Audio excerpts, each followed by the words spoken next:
I can remember at the beginning of my youth ministry, there was a mom who only had one child. And this child was going off to college. And she and I were close. I was close with her son and the whole family. And she confided in me that she was just terrified about sending her child to college because she thought about what would become of me if he dies. What if something bad happens and I lose my child? And I can remember, saying to her something that was not helpful. And we had a good enough relationship where she could tell me it was not helpful.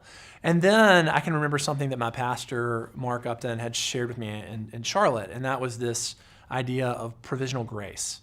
And that is, the reason that she could not imagine losing her son is because she hadn't lost her son.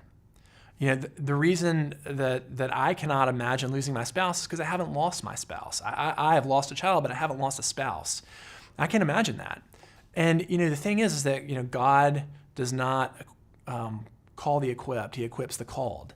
And so something that I think is very comforting for parents as they worry about, what would happen to them if they lost their child, and they constantly think about and spiral as they consider, their worst nightmare of their child dying, is to remember that it hasn't happened. And if it does happen, God will give you the grace. I could not imagine losing my child before he died. But then it happened, and that's not to say it was easy. It was extraordinarily painful, but, for each day, God gave us the grace we needed for that day. One of the first hard things we had to do after we left the hospital is we had to go back into our house where he had died and go into his room.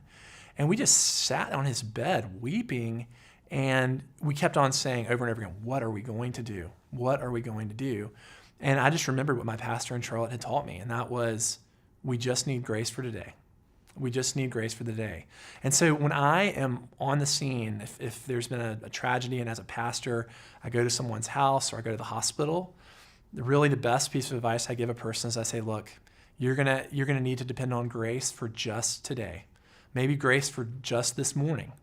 And then you're going to need to worry about grace for this afternoon, and then worry about grace for tonight, and then worry about grace to sleep.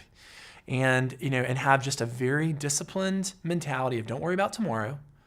Just trust the Lord for his grace today. And what you find is in each day, God will give you the grace you need to make it through that day.